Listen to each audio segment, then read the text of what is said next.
여러분 상상해 보세요. 70대 할머니가 회사에서 폭풍 갑질에 맞서 단호하게 싸우다가 결국 회사를 뒤흔들어 놓았다는 충격 실화.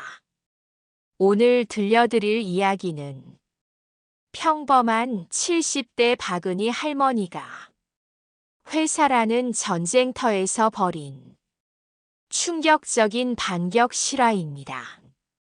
여러분이 상상도 못할 만큼 절박하고 치열했던 그날, 할머니가 꺼낸 한마디가 모두를 얼어붙게 만들었죠.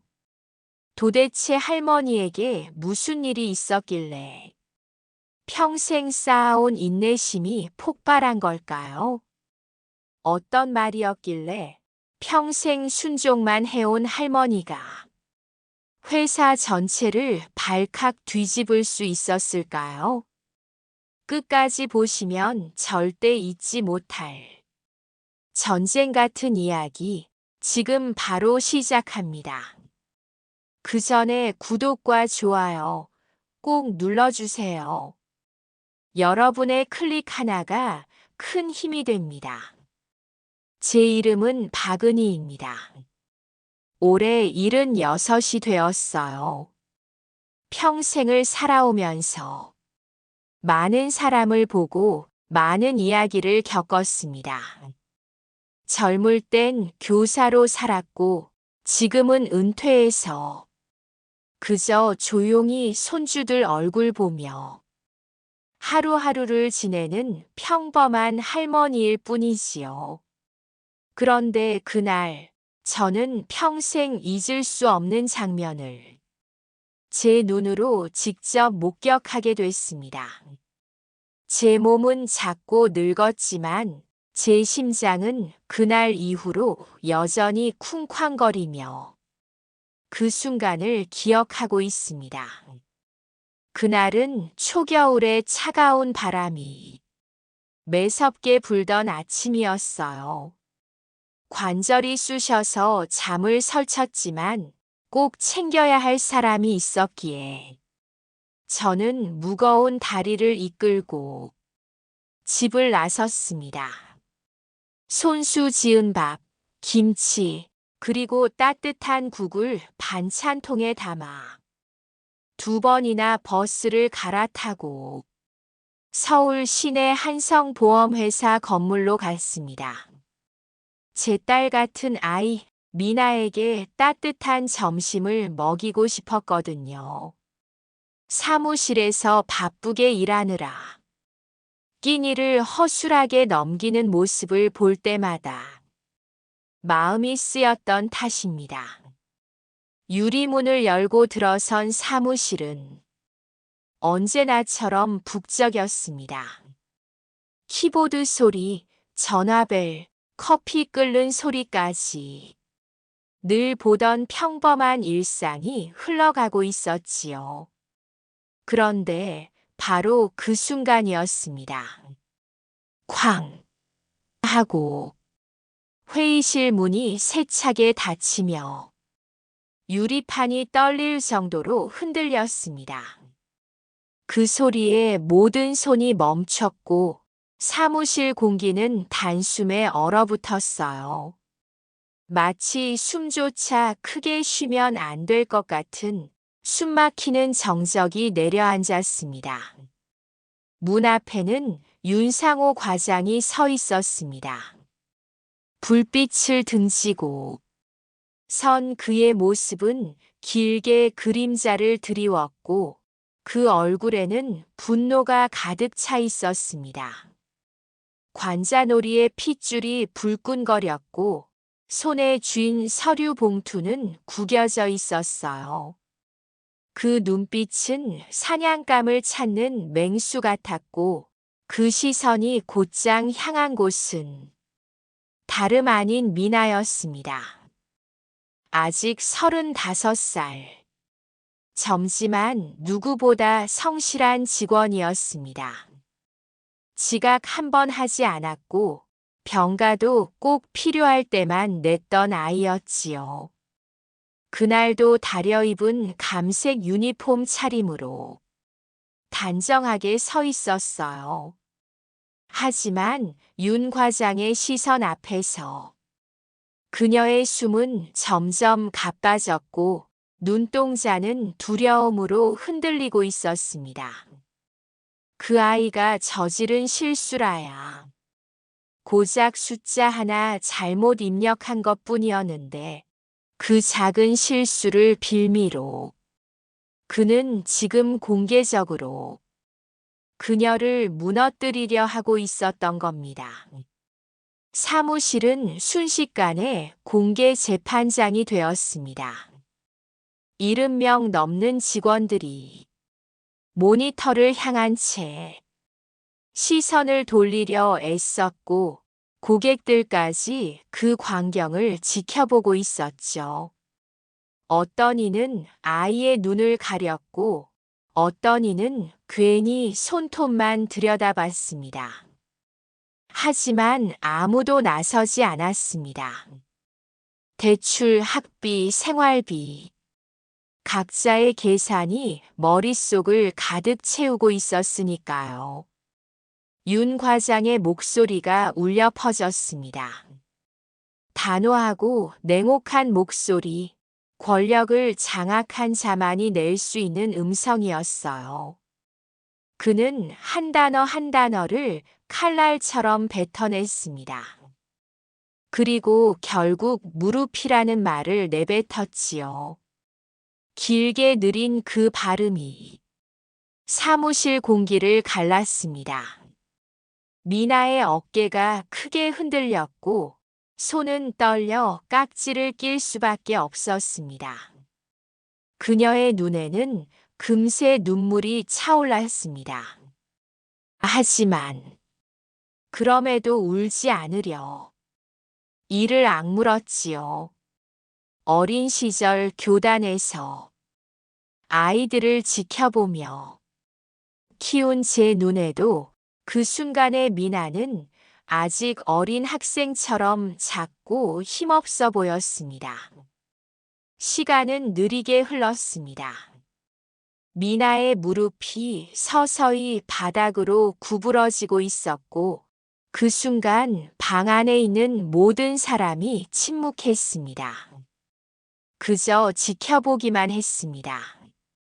입술을 깨물며 참는 노신사, 고개를 끄덕이는 사업가, 괜히 엑셀을 정리하는 직원들까지. 그들 모두는 자신들의 안위를 위해 외면하고 있었던 겁니다. 그 침묵 속에서 미나는 철저히 혼자가 되어가고 있었지요. 그때였습니다. 제 손이 떨리며 무심코 제 가방을 꽉 움켜쥐었습니다. 그 안에는 제가 정성스레 쌓은 반찬통들이 있었어요. 며느리가 좋아하는 방식으로 지은 밥, 손주를 생각하며 끓인 국, 어제 밤새 담근 김치. 그런데 그 순간 제 귀에는 커피 머신의 소리도 복사기의 소리도 들리지 않았습니다. 오직 제 심장 소리만 들렸어요. 이대로 가만히 있어야 하나 하는 질문이 제 안에서 저를 흔들고 있었습니다. 의자 다리가 바닥을 긁는 소리가 났습니다. 낡고 거친 하지만 단호한 소리였지요. 그 소리가 사무실 공기를 찢고 지나갔습니다. 모두가 동시에 고개를 돌렸습니다. 그 소리를 낸 건 다름 아닌 저 76살의 노인이었습니다. 제 몸은 약하고 작았지만 제 안에서 끓어오르는 것은 결코 작지 않았습니다.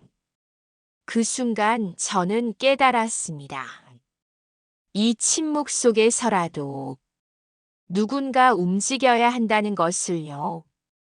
그게 설령 아무도 눈길 주지 않던 노인이어도 말입니다. 잠시 숨을 고르고 이제 그 순간을 조금 떨어져서 바라보기 시작했습니다. 그 말들이 공중에 떠 있던 그 순간 박은혜 할머니가 사무실 한가운데 서 계셨습니다. 키는 작지만 그 자태에서는 평범한 할머니가 아닌 묵직한 무게감이 느껴졌습니다. 꽃무늬 블라우스에 3년 전 직접 뜬 카디건을 걸치고 은발 머리카락 몇 가닥이 부스스하게 흩날렸죠. 버스에서 사람들 틈에 섞여 오면서도 절대 평범함에 머무르지 않았던 그녀의 눈빛은 단호했습니다. 마치 전투를 지휘하는 장군처럼 말이에요. 그 눈빛 하나가 사무실 전체의 공기를 바꾸기 시작했습니다. 무겁게 짓눌렸던 긴장감이 조금씩 사라지고 어느새 사무실은 숨막히는 공간에서 살짝 열려진 창문처럼 신선한 공기가 스며들기 시작했습니다. 직원들은 웅크리고 있던 몸을 조금씩 펴기 시작했고 타자 소리와 전화벨 소리도 멈추면서 모두가 숨을 죽였습니다. 그 공간은 한순간에 다음에 무슨 일이 벌어질까? 기대와 긴장이 뒤섞인 장면으로 변했죠. 윤상호 과장의 첫 반응은 기계처럼 빠르고 명확했습니다. 그의 머리는 박은희 할머니를 향해 딱 돌아갔고 그 눈빛은 마치 새로운 먹잇감을 발견한 변했어요. 공포로.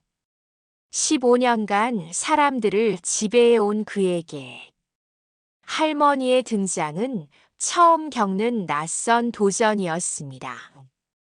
그것도 김치 담그고 드라마 보는 평범한 할머니에게 말이죠.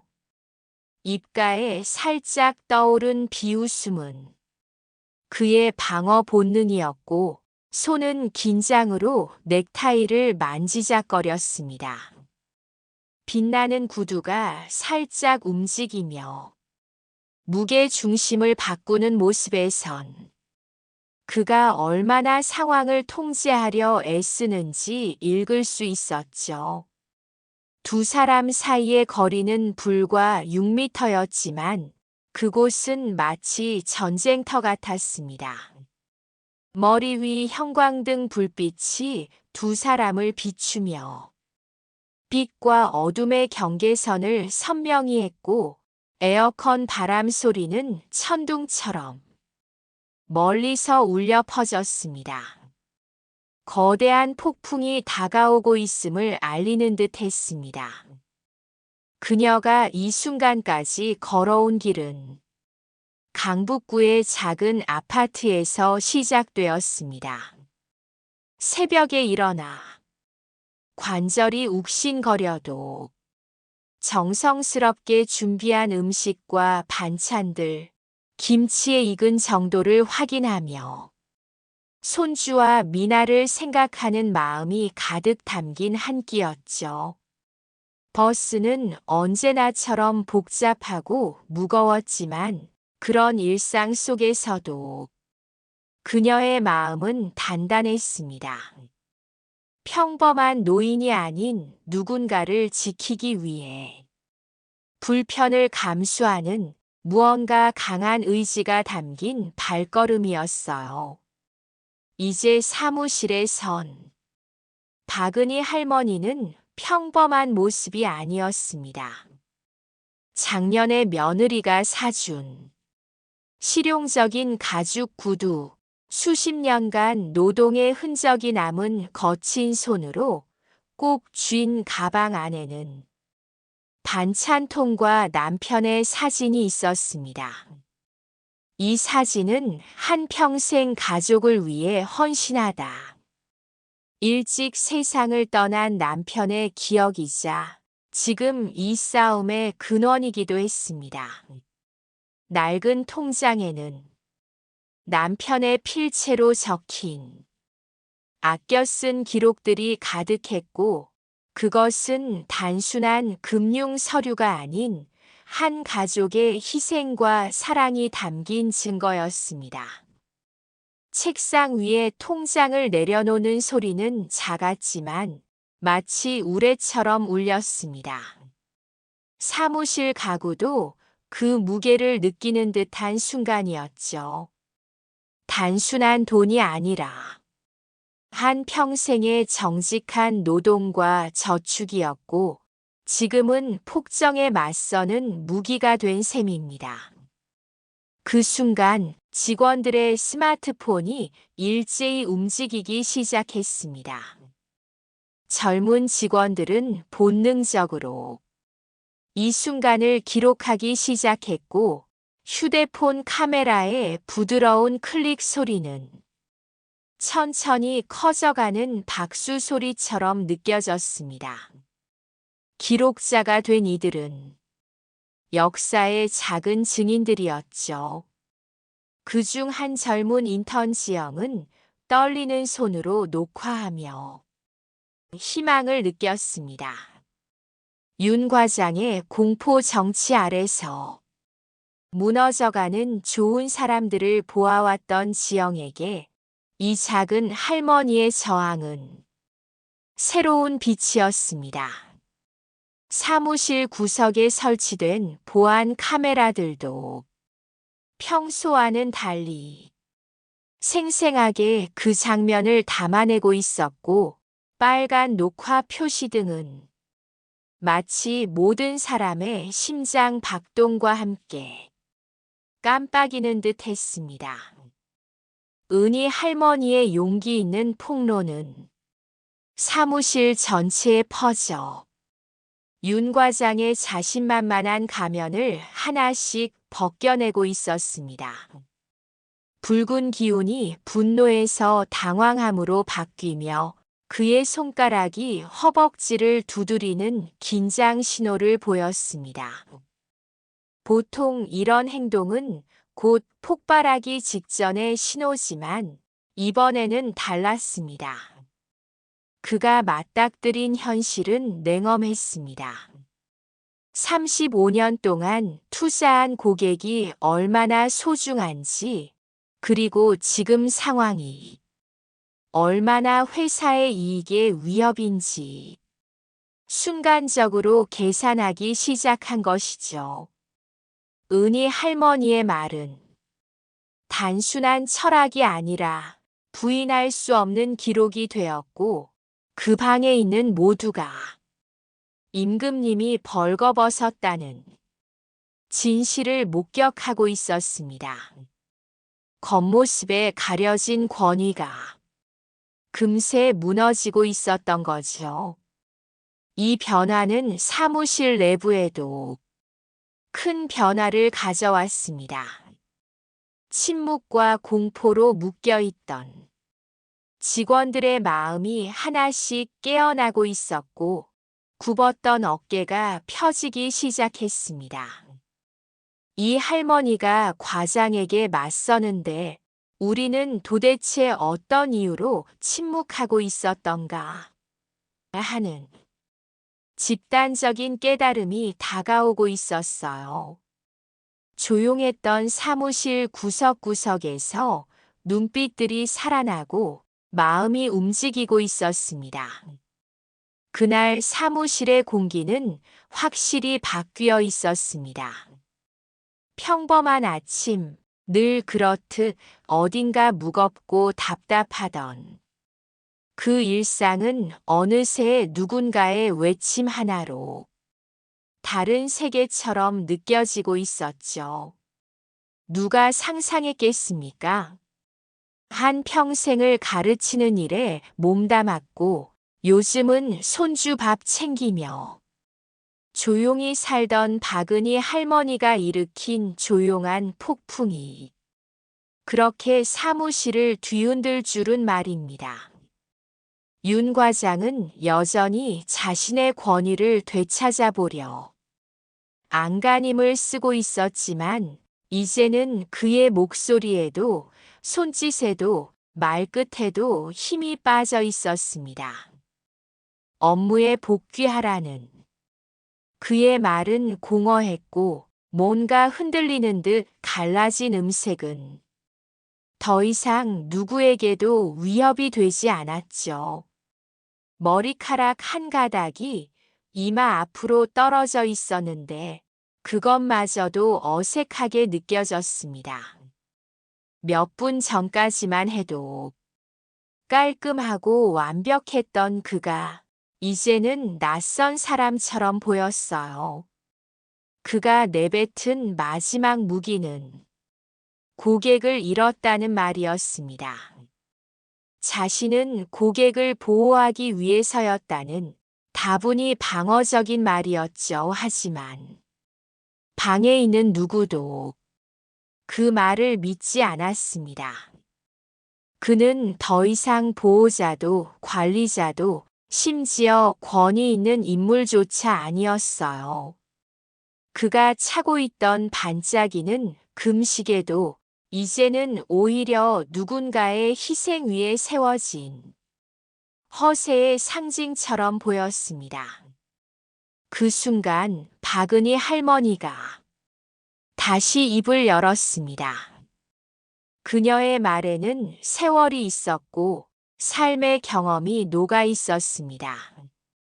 교사로서 아이들을 가르치며 느꼈던 진심과 책임, 그 무게가 목소리 하나하나에 담겨 있었습니다. 남 탓하지 마세요. 짧은 말이었지만 그 말이 가진 힘은 그 어떤 교과서보다 강력했죠. 지켜보던 사람들의 눈빛이 바뀌었습니다. 고개를 끄덕이는 사람, 눈을 감고 깊이 숨을 들이쉬는 사람, 모두가 그 짧은 한마디에서 무언가를 느끼고 있었던 겁니다. 그때였습니다. 조용히 앉아있던 중년의 남성이 자리에서 일어났습니다. 김재성 씨 택배 물류 회사를 운영하는 사람으로 손에 남은 굳은 살이 그의 지난 세월을 말해주고 있었죠. 그는 말했습니다. 저도 겪어봤습니다. 그런 상사 밑에서 일했던 사람입니다. 정제된 단어는 없었지만 그의 진심이 사무실을 채웠습니다. 넥타이를 풀어 헤치며 말하는 그의 손짓에서 그도 오랜 세월 참아왔던 감정이 북받쳐 오르는 걸 느낄 수 있었어요. 그의 말이 촉매제가 된 걸까요? 대기실에서 조용히 서 있던 또 다른 고객이 앞으로 나왔습니다. 간호사 유니폼을 입고 있었고 야간 근무를 마치고 곧장 온 듯 피곤한 기색이 역력했지만 그 눈빛은 불꽃 같았습니다. 그녀는 단호하게 말했죠. 조직에는 규율이 필요하지만 그건 인간다움 위에 있어야 합니다. 그 말에 묵직한 울림이 있었습니다. 병동에서 생사를 다투는 상황을 매일 겪는 사람이기에 그녀의 목소리에는 무게가 있었죠. 모두가 그 사실을 알고 있었고 윤 과장도 그 순간만큼은 아무 말도 하지 못했습니다. 미나는 여전히 바닥에 주저앉은 채로 있었습니다. 일어서지도 앉지도 못한 채 중간 지점에서 떨고 있었죠. 화장기 흐른 뺨엔 눈물이 한 줄기 흘렀고 가짜 명품 핸드백은 책상 옆 바닥에 덩그러니 놓여 있었습니다. 하지만 그 모든 외형적 디테일이 그날만큼은 아무 의미가 없었습니다. 그녀가 보여주는 감정, 그녀의 떨리는 몸, 두려움과 해방이 교차하는 눈빛만이 모든 것을 말해주고 있었죠. 그때 조용히 한 걸음 사무실을 가로지르던 박은희 할머니가 미나에게 다가갔습니다. 그녀의 걸음은 단단했고 주저함 없이 나아가고 있었습니다. 그리고 손을 내밀었죠. 수많은 교실에서 상처받은 아이들을 다독여왔던 수십 년의 세월이 지나도 거칠게 남은 분필 자국이 배어있는 손이었습니다. 그 손이 미나의 손을 붙잡는 순간 방 안의 공기는 멈춘 듯 했어요. 숨소리조차 들리지 않는 침묵 속에서 단 한 명의 노년 여성이 다른 한 사람을 일으켜 세우는 장면은 그 어떤 연설보다 강력했습니다. 미나는 천천히, 아주 천천히 일어났습니다. 무릎은 여전히 떨렸고 얼굴엔 눈물이 남아 있었지만 그녀의 눈에는 새로운 빛이 떠올랐습니다. 절망 속에서 희망을 보게 되는 그 짧은 순간 시청자 여러분도 느끼셨을 겁니다. 우리는 모두 누군가의 손을 잡아 일어선 적이 있었고 때로는 그 손이 자신에게 전부였다는 걸요. 그리고 그 감동의 순간 뒤에 아주 작지만 뚜렷한 박수 소리가 들려왔습니다. 인턴 지영이었습니다. 조심스럽게 손뼉을 한번 쳤고 이내 다른 사람들이 하나둘씩 그 박수에 합류하기 시작했습니다. 누군가는 눈물을 흘리며 박수를 쳤고 누군가는 웃으면서도 계속 손을 모았습니다. 이건 단순한 응원이 아니라 해방의 신호였던 거죠. 숨죽였던 시간이 무너지듯 끝나고 새로운 시간이 시작된다는 신호 말입니다. 하지만 이 이야기는 여기서 끝나지 않았습니다. 그 순간 박은희 할머니의 손이 다시 천천히 가방 안으로 향했습니다. 모두가 조용히 그녀의 움직임을 바라봤습니다. 눈빛엔 긴장과 궁금증이 가득했죠. 아직 끝난 게 아니라는 걸 모두가 알고 있었습니다. 그리고 할머니의 손끝에 걸려 나온 것은 또 다른 무언가였습니다. 그것이 무엇이든 그녀는 준비돼 있었습니다. 싸움은 단지 하나의 장면일 뿐, 이제부터 진짜 이야기가 시작될지도 모릅니다. 세상이 진짜로 변하는 데는 단 한 사람의 용기만으로는 부족할지도 모릅니다. 하지만 그 한 사람이 다음 사람의 손을 잡을 수 있다면 변화는 분명 시작됩니다. 지금 이 방 안에서처럼요. 박은희 할머니의 손에 든 스마트폰은 낯설었지만 어딘가 익숙한 용기로 가득 찼습니다. 손편지나 유선 전화가 쥐었던 세대의 사람이 이 작은 기기를 들고 세상을 향해 목소리를 내고 있다는 사실이 놀라웠지만 그녀는 주저함 없이 버튼을 눌렀습니다.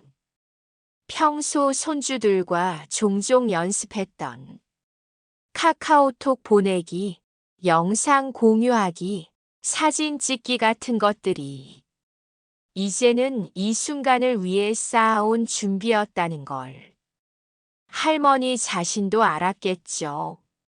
보호 필름 하나 깨진 곳, 돋보기 렌즈 너머에 주름진 눈과 굳은 살 베인 손가락들이 터치스크린 위를 정확히 움직였어요. 과장님이 예측했던 나이든 할머니는 못한다는 고정관념이 박살나는 순간이었습니다. 윤 과장은 처음엔 놀라움마저 감추지 못했습니다. 그가 평소 믿고 있던 위계, 공포, 권위 있는 자는 무조건 말이 통한다는 그릇된 가정을 이 할머니가 하나하나 흔들어 놓고 있었으니까요. 얼굴빛이 점점 창백해지며 조명이 반사되는 이마 위로 땀이 맺혔고 비싼 수트를 단정히 입었지만 이미 그의 외형은 권위로부터 멀어지고 있었습니다.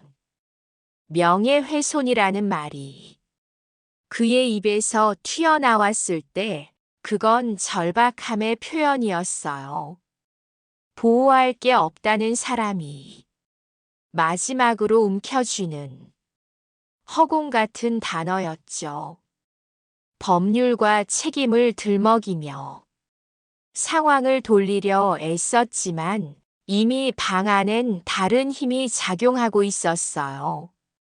기록되고 있는 영상, 소셜미디어로 퍼져나가는 댓글들, 그걸 보고 분노하거나 지지하는 사람들의 목소리가 화면 너머로도 분명히 느껴졌습니다. 마침 그때 사무실 문이 열렸습니다. 드라마의 한 장면처럼 조용하지만 무게로 무언가가 바뀌는 순간이었어요. 들어온 이는 김수정 이사였지요. 차콜 그레이 정장에 전문가의 태도, 단정하게 손질된 단발 헤어스타일. 그녀가 걸어 들어오는 순간 분위기가 바뀌었습니다. 권위가 강요되는 자리에서 올라온 사람, 그러나 잔인함이 아닌 공감과 책임으로 자리 올라온 사람이라는 느낌이 있었어요.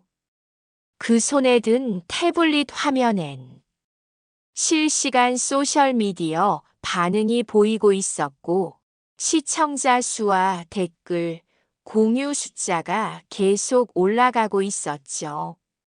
김 이사가 방 안에 들어오면서 윤 과장의 얼굴에 미묘한 변화가 생겼습니다. 작은 떨림, 입술을 다문 상태, 눈동자의 동요 보통은 무시되던 요소들이 순간순간 크게 느껴졌어요. 그녀 자신의 커리어와 자존심, 조직에 대한 책임감, 모두가 이 순간 시험대에 올랐다는 걸 그녀도 알고 있었을 겁니다.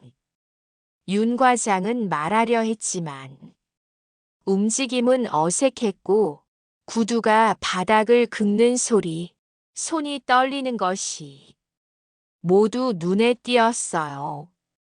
그의 왕좌라고 할 수 있었던 사무실 의자, 수년간 깔끔하게 닦아놓았던 구두마저 흔들렸고 말이 아닌 몸짓이 먼저 진실을 폭로하고 있었지요. 그 사이 미나가 눈물을 닦고 일어섰습니다. 떨리는 다리, 흐린 눈, 얼굴엔 화장이 번졌지만 그 눈빛은 더 이상 굴복의 것이 아니었어요. 작지만 확실한 발걸음이었고 그 속엔 나는 내가 존엄하다는 선언이 들렸습니다.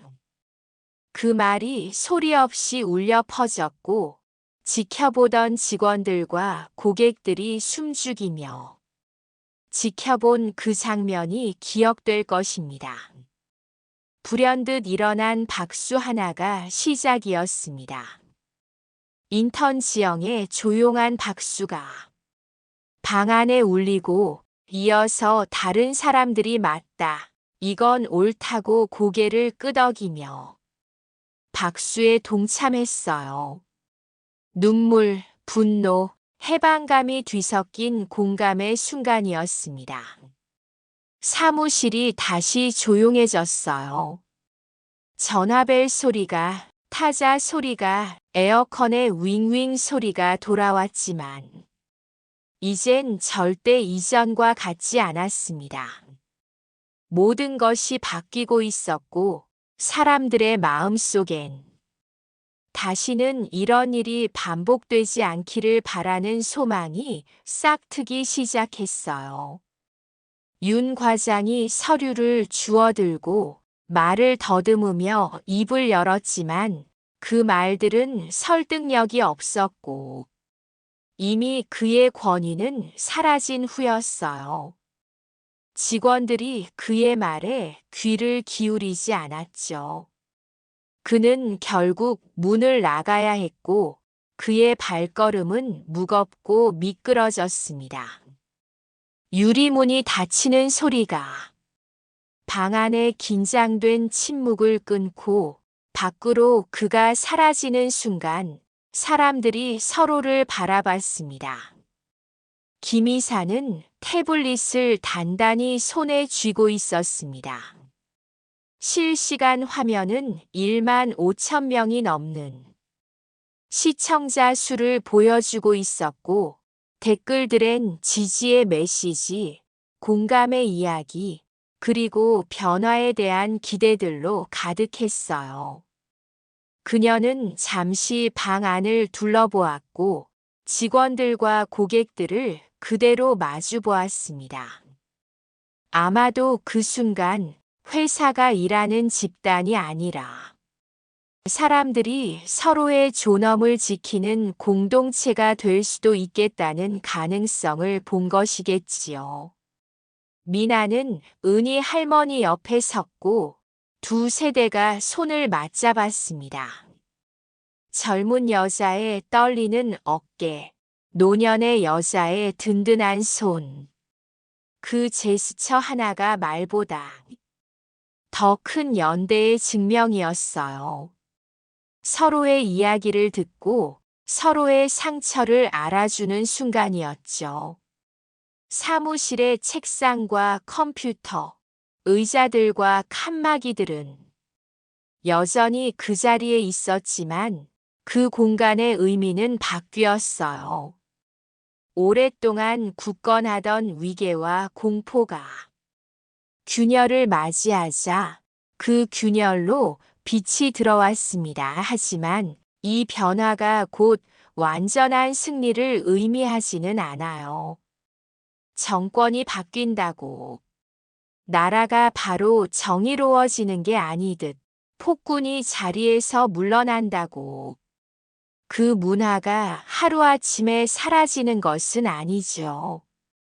은희 할머니는 이미 그것을 알고 있어요.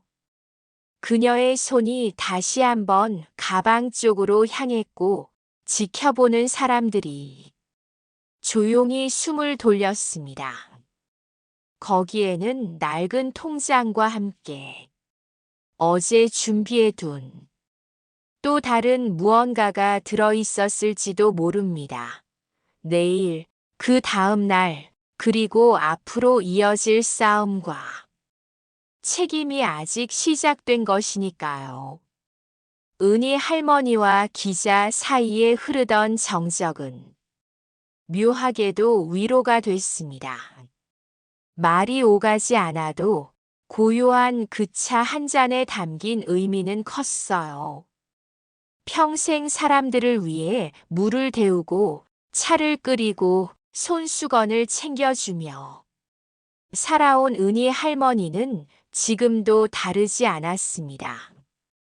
기자 앞에 놓인 다관에서 따뜻한 녹차를 따르는 손길은 여전히 정갈했고 그 속엔 나이든 사람만이 가질 수 있는 차분한 단단함이 느껴졌죠. 할머니가 처음으로 내뱉은 말은 다름 아닌 사실 그날 나도 무서웠어요 였습니다. 목소리는 낮았고 어쩌면 그보다 더 깊은 건 말끝에 묻어난 진심이었습니다. 사람들 앞에서 당당하게 선 모습, 소셜미디어에서 퍼진 영상 속 카리스마는 거짓은 아니었지만 전부도 아니었죠. 그날 아침, 은희 할머니의 다리는 실제로 떨리고 있었습니다. 치마 아래 가려졌지만 그녀 스스로도 느낄 정도로 긴장이 심했어요. 사실 그 의자에서 일어나기 직전까지도 그냥 참고 지나갈까란 생각이 12번도 넘게 들었다고 했습니다. 하지만 참는 게 미덕이라고 배웠던 세대, 묵묵히 참고 버텨야 한다고 믿었던 세대의 누군가가 이제 더 이상은 안 된다고, 이제는 말해야 한다고 느끼는 그 순간은 단순한 결심 이상이었죠. 돌아가신 남편의 기억. 내가 좀 더 힘이 있었으면 당신을 더 지켜줬을 텐데라고 남기고 간 사람. 그 미안함과 지켜야 할 사람들에 대한 책임이 은희 할머니를 다시 자리에서 일으켜 세웠던 겁니다. 기자는 녹차를 받아들고 조용히 고개를 끄덕였습니다. 그 역시 이 이야기가 단순한 사이다. 뉴스가 아니라 수십 년의 인내와 눈물, 그리고 아주 작지만 결연한 한 걸음에서 비롯된 것임을 느끼고 있었던 겁니다. 할머니의 말은 여전히 부드러웠지만 그 안에는 진심이 있었고 그 진심은 화면을 넘어 많은 사람들의 마음을 움직였습니다. 존엄은 협상할 수 있는 게 아니에요 라고 했던 그 말은 단순한 메시지가 아니라 살아온 삶이 응축된 문장이었습니다. 평생 아이들을 가르치며 사람은 점수나 외모가 아니라 그 존재 자체로 소중하다는 걸 말해왔던 사람이었기에 가능한 말이었죠. 한편 사무실 안에선 미나의 핸드폰에 또다시 알림이 울렸습니다. 긴급회의 불과 한 달 전만 해도 이 알림 하나가 가슴을 철렁하게 만들던 시절이 있었죠. 상처를 되새기는 알림, 또다시 쏟아질 질책과 침묵의 냉기하지만 이제 그 감정은 달랐습니다. 불안은 여전했지만 그 속에 기대가 섞여 있었고 희망은 그리 쉽게 꺼지지 않았습니다. 그리고 다음 날 비가 보슬보슬 내리던 서울의 아침. 유난히 회색빛이 도는 하늘, 축축한 공기 하지만 사람들의 발걸음은 가볍기까지 했습니다. 누군가의 말처럼 진짜 변화는 아주 작은 순간에서부터 시작되는 법이죠. 사무실 문을 들어선 미나는 뭔가 달라졌다는 걸 바로 알아챘습니다. 무언가 대단히 큰 게 바뀐 건 아닌데 분위기가 바뀌어 있었죠. 인사하는 경비 아저씨의 눈빛이 달랐고 직원들끼리 나누는 대화의 톤도 달랐습니다. 예전에는 얼굴만 스치고 지나가던 사람들이 이제는 눈을 마주치고 좋은 아침이에요라고 먼저 말하고 있었어요. 회의실의 분위기. 역시 전과는 사뭇 달랐습니다. 한 줄로 늘어선 의자, 강연식 배치가 아닌 원형 테이블 누군가의 얼굴만 바라보며 고개 숙이던 자리에서 이제는 서로가 서로를 마주보고 대화할 수 있는 구조로 바뀌어 있었죠.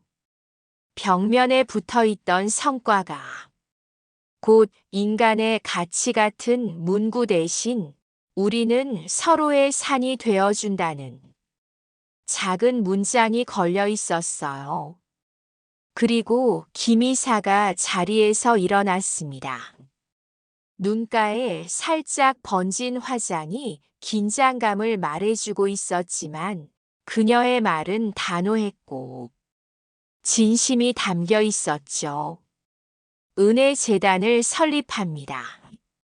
피해자들을 보호하고 새로운 리더들을 키워내고 우리 내부에서부터 건강한 문화를 만드는 것. 이것이 우리가 할 수 있는 가장 실질적인 첫걸음이라 믿습니다. 그 재단은 단지 이름을 붙인 기념비가 아니었어요. 그 자금은 올해 연말 임원진 보너스를 줄이고 만든 예산에서 나왔고 직원들이 스스로 의견을 낼 수 있는 위원회가 운영을 맡게 될 예정이었죠. 그 말이 끝났을 때 방 안가득 박수가 울렸습니다. 단지 감동이나 예의로 시작된 박수가 아니라 우리도 해볼 수 있다는 집단적인 결의와 연대의 박수였어요. 누군가는 눈물을 닦았고 누군가는 가슴을 조용히 쳤습니다. 그날 회의가 끝나고 미나는 사무실 복도를 걷다가 깜짝 놀랐습니다. 사람들이 커피를 마시며 나누는 대화 속에 웃음이 있었고 어느 직원의 자리에선 누군가가 직접 구운 쿠키를 돌리고 있었어요. 퇴근 후 모임이 자발적으로 생기고 있었고 참석 여부를 눈치 볼 필요 없는 진짜 소속감이 만들어지고 있었죠. 그렇게 시작된 변화는 단숨에 완벽하지 않았습니다. 여전히 어떤 부서는 침묵했고 어떤 관리자는 불편한 기색을 숨기지 않았죠. 하지만 중요한 건 이제 모두가 알게 되었다는 거예요. 변화를 요구할 수 있다는 것, 아니, 요구해야 한다는 것. 서울의 다른 곳들에서도 변화는 시작되고 있었습니다. 같은 영상을 본 다른 직장, 다른 업종, 다른 세대의 사람들 속에서도 작은 떨림이 일고 있었어요. 이제 그들은 더 이상 그냥 참고 일하라는 말에 고개를 숙이지 않았습니다. 누군가는 이미 상사의 눈치를 보지 않고 말하기 시작했고 누군가는 자신도 은희 할머니처럼 용기를 낼 수 있을지 자문하고 있었죠. 그리고 그날 오후 은희 할머니는 다시 한번 스마트폰을 꺼냈습니다. 손주에게 들었던 메시지 앱을 열고 카메라를 켰죠. 그녀의 얼굴엔 여전히 주름이 있었고 손엔 약간의 떨림도 있었지만 그 표정엔 망설임이 없었습니다. 새로운 메시지를 녹화할 준비를 하며 그녀는 혼잣말처럼 이렇게 중얼거렸습니다. 이제 진짜 시작이구먼. 서울대학교의 오래된 강당은 세월을 품은 듯 고요한 긴장으로 가득 차 있었습니다. 기둥 사이로 새어나오는 빛, 마루 바닥의 나무결, 높은 천장에서 반사되는 잔잔한 숨소리 은희 할머니가 그 연단 위에 서기까지 수십 년의 시간이 흘러야 했습니다. 초등학교 교실에서 분필을 들고 아이들 앞에 섰던 그 손이 이제는 수많은 사람 앞에서 마이크를 쥐고 있었죠. 그녀가 입은 검은 치마와 정갈한 꽃무늬. 블라우스는 화려하지 않았습니다. 하지만 그 차분한 옷차림은 오히려 세월을 견뎌온 사람만이 풍길 수 있는 품위와 위엄을 더했습니다. 영웅은 망토를 입지 않는다는 말처럼 그날의 은희 할머니는 평범한 옷차림으로 비범한 이야기를 시작했습니다. 전 사실 무서웠어요. 그녀의 첫마디였습니다. 청중은 숨을 죽였습니다. TV 화면에서 봤던 당당하고 강한 모습 뒤에 숨어 있었던 진실 손이 떨리고 심장이 터질 것 같던 그날 아침의 이야기. 누군가는 그 자리에 앉아서 12번도 넘게 고민하다 결국 자리에서 일어난 이야기하지만 그 결심은 단지 그녀 혼자만의 것이 아니었습니다. 이제는 참으면 안 된다는 생각이 들었어요. 너무 오래 참았거든요. 그녀의 목소리는 높지 않았지만 오히려 낮은 목소리가 더 많은 마음을 울렸습니다. 그녀가 이야기하는 건 단지 본인의 용기가 아니라 수많은 사람들이 겪어온 피로와 슬픔, 그 속에서도 버텨온 인내에 관한 것이었습니다. 그 이야기를 듣는 사람들의 눈빛이 변했습니다. 고개를 끄덕이고 눈가를 닫고 펜을 꼭 쥐고 메모를 하는 손길 하나하나가 깊은 공명을 만들어냈습니다. 한 청소부는 20년 동안 야라는 말에 익숙해졌대요. 이름을 불러달라고. 처음 말했을 때 목이 다 마르더래요.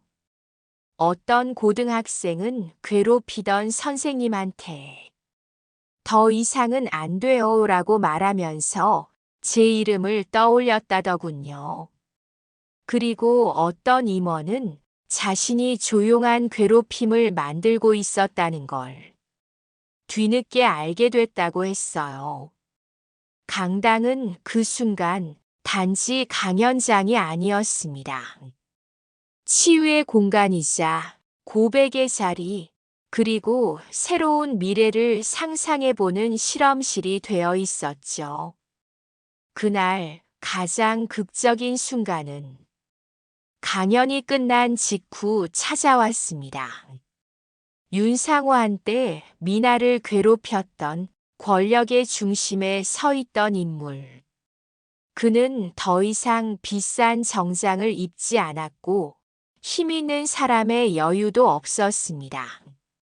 작고 느린 걸음으로 조심스럽게 무대 앞으로 나아왔습니다. 그의 등은 굽어 있었고 말은 더듬거렸고 눈빛은 혼란과 후회의 그림자로 가득했습니다. 그땐 몰랐습니다. 아니, 보려고 하지 않았습니다.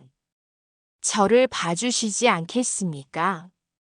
그의 목소리는 마이크가 없었다면 들리지 않을 정도로 작았습니다. 하지만 그 작은 속삭임이 청중 전체를 멈추게 했습니다.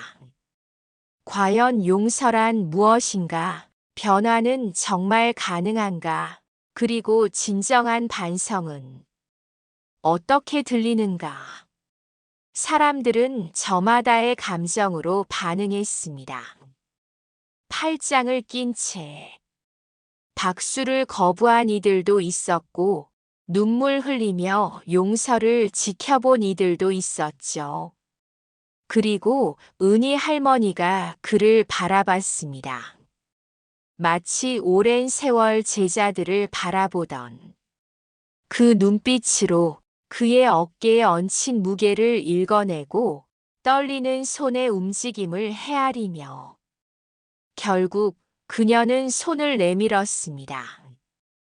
긴 침묵 끝에 이루어진 그 악수는 찰나의 순간이었지만 수많은 이야기를 담고 있었습니다. 그 장면은 다음 날 아침 모든 신문의 일면을 장식했죠.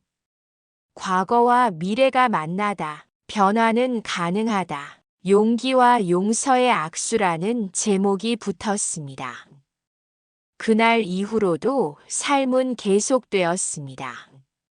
서울의 밤거리는 익숙한 모습으로 돌아갔습니다. 붕어빵을 파는 손, 횡단보도에 늘어선 차량, 지하철역에서 뛰는 청년들. 하지만 사람들의 눈빛은 조금 달라져 있었습니다. 커피숍에서 일하는 점원에게 이름을 물어보는 손님이 생겼고, 직장 내 회의실에서는 작은 존중의 표현이 시작되었죠. 그리고 미나는 이제 더 이상 피해자가 아니었습니다. 어느새 변화의 얼굴이 되어 있었죠. 타 회사로부터 초청받아 워크숍을 진행하고 신입사원들에게 존중의 언어와 행동을 가르치고 있었습니다. 그녀의 어머니이자 이제는 사회적 영웅이 된 은희. 할머니는 매일 아침 단정하게 머리를 빗고 조용히 식탁에 앉아 아침 식사를 준비했습니다. 바뀐 세상을 위해 또 하루를 시작하는 것입니다. 미나가 이제 좀 쉬셔도 돼요라고 말할 때마다 은희 할머니는 빙그레 웃었습니다.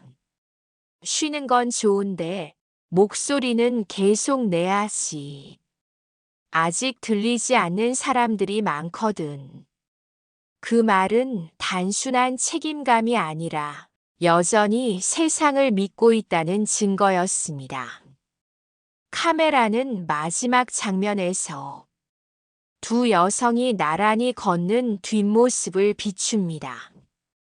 아파트 단지 앞, 가을이 내려앉은 벤치, 그리고 그 너머로 비추는 서울의 불빛들. 이 평범한 일상 속에 담긴 비범함 혁명은 거리의 함성에서만 일어나는 게 아니라 주방에서 내는 목소리, 회의실에서의 단호한 눈빛, 그리고 누군가의 이름을 처음으로 불러주는 그 작은 순간에서 비롯된다는 것을. 그녀는 한 번 일어섰고 세상이 따라 걷기 시작했다. 서울의 밤은 그렇게 또 다른 용기를 기다리며 조용히 빛나고 있었습니다. 이제 이 이야기의 막은 내렸지만 진짜 변화는 우리가 사는 일상에서 계속됩니다. 영상을 시청해 주셔서 감사합니다. 당신의 목소리도 누군가의 용기가 될 수 있습니다.